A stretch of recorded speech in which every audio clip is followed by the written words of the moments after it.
इस पे आ जाइए। श्री आनंद शर्मा जी, इस पे आ जाइए। माइक इस पे आ जाइए। हाँ प्लीज, केवल सीट के लिए पीछे जाइए। जी जी जी।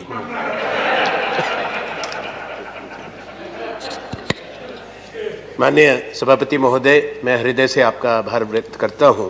आपने अवसर दिया और भारतीय राष्ट्रीय कांग्रेस की तरफ से आज इस विदाई समारोह में अपने और अपनी दल की बात कहने का।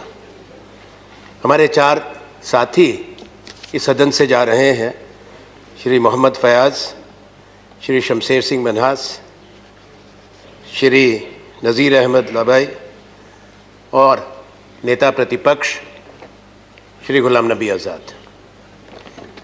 ये बड़ा भावुक क्षण है, क्योंकि हम वो लम्हे याद कर रहे हैं, वो साल याद कर रहे हैं जब गुलाम नबी आज़ाद साहब ने इस देश की खिदमत के लिए और जन सेवा के लिए दिए हैं। और मैं समझता हूँ जो भावनाएं माननीय प्रधानमंत्री जी ने, शरद पवार जी ने, रेड्डी जी ने व्यक्त की हैं,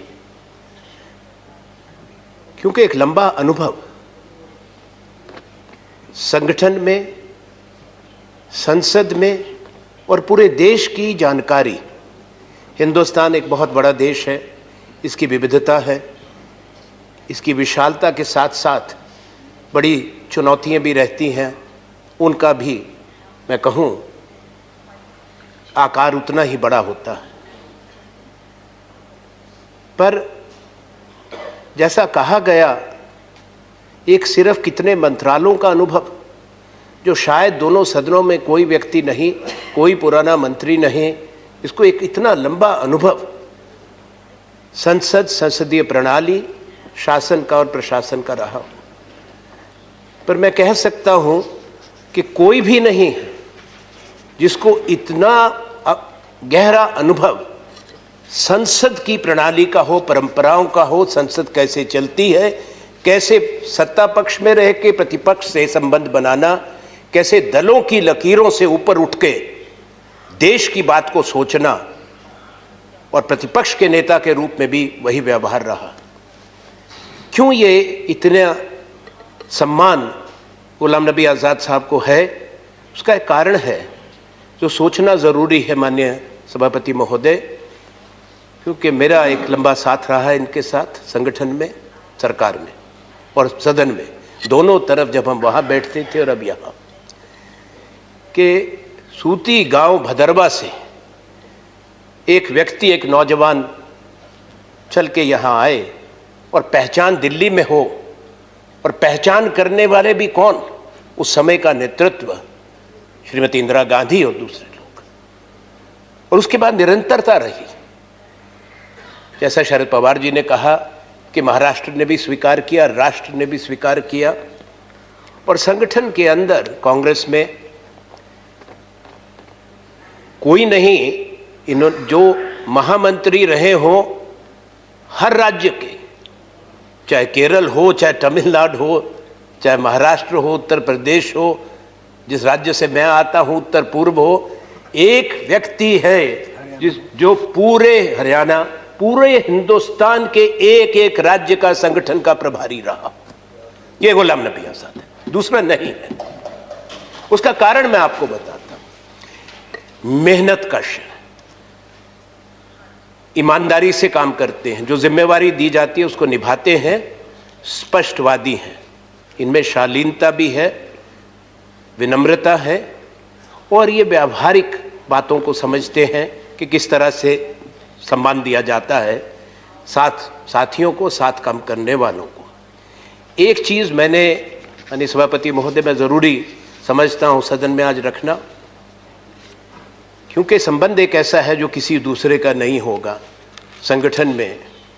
कि मैं प्रदेश का, हिमाचल का जब अध्यक्ष था, ये महामंत्री थे यहाँ पर, और ये अध्यक्ष हुए भारतीय योग कांग्रेस के, तो मैं महामंत्री बन के साथ काम किया। और ये भी एक मैं समझता हूँ बहुत खुशी की बात है, इत्तेफाक भी है, कि जब ये विपक्ष के नेता बने तो मैं उपनेता के रूप में काम करता रहा। मैं कहना चाहूँगा इस बात को कि कोई दिन कोई समय ऐसा नहीं आया जब कोई समस्या आई हो सदन के संबंध में भी, संगठन और देश के बारे में, जब मैंने कोई अच्छी बात इनसे नहीं सीखी। इन्होंने हमेशा एक चीज़ कही कि देखो आनंद, और ये पुरानी बात, कि यहाँ अलग अलग दल, अलग अलग विचारधाराएं हैं, पर हम में एक क्षमता होना ज़रूरी है कि सबको साथ कैसे लेके चलें, और विचारधारा का विरोध को कभी व्यक्तिगत नहीं बनाना चाहिए, पारस्परिक नहीं, उसमें कभी कड़वाहट नहीं आनी चाहिए। और वो उसको इन्होंने बाखूबी निभाया।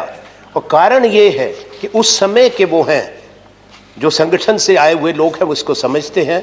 अन्य कि जो मेहनत करके अनुभव लेके आते हैं, ये मूर्ति बनाने में बहुत समय लगता है। आज ऐसा भी समय होता है कि जब अचानक एकदम से कई सीढ़ी ऊपर जाने की बात होती है, ये पैदल चल के एक एक सीढ़ी चढ़ के वहाँ तक पहुँचे हैं जहाँ आज विराजमान है। अब सारे सदन की ये भावना, और मैं भी उससे अपने आप को जोड़ता हूँ, हम ये उम्मीद करते हैं कि देश की सेवा के लिए इनका अनुभव, जिसकी कोई मैं कहूँगा बेशकीमती है, और इनकी सेवा मिलती रहेगी। और जब भी जम्मू कश्मीर पे चुनाव होगा, मुझे कोई इसमें शक नहीं है कि गुलाम नबी आज़ाद साहब के बिना अगर ये सोच भी नहीं सकते कि वहाँ के चुनाव में इनकी महत्वपूर्ण भूमिका नहीं होगी, और देश की सेवा के लिए इनकी सेवाएं हमेशा देश को मिलती रहेंगी। धन्यवाद। धन्यवाद आनंद जी। श्री नजीर अहमद